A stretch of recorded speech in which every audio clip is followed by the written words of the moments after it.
Suvlar uxlagan kecha. O'zbekiston xalq shoiri, adiba Inaxon Siddiqova el kezib, ko'rgan bilganlari haqida hikoyalar guldastasi yaratishni jazm etgan.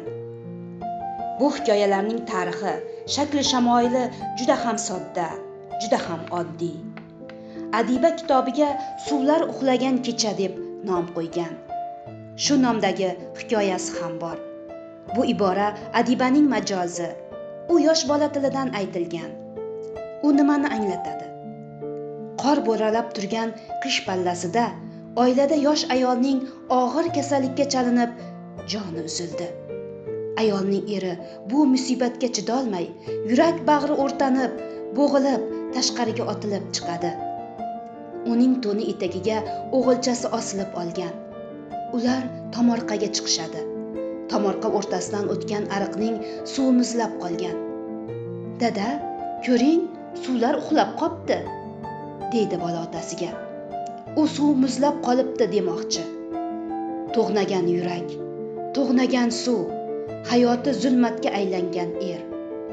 Oldida yetimlikning uzoq yo'li yotgan bola. Ota shu topda bolasining "Ota, u nega uxlab qolgan?"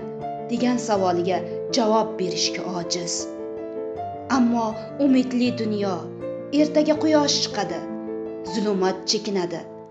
Uxlagan suvlar albatta uyg'onadi.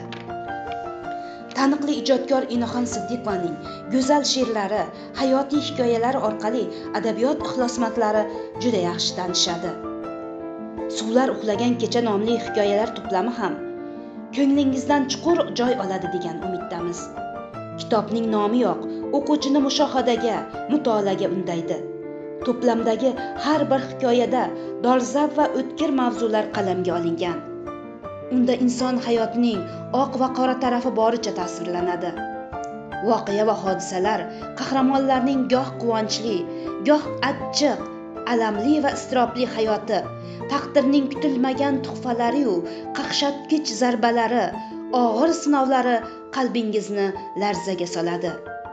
Muallif o'quvchini to'g'ri xulosa chiqarishga, to'g'ri yo'lni tanlashga undaydi. Bu kitobni o'qishni albatta tavsiya qilaman.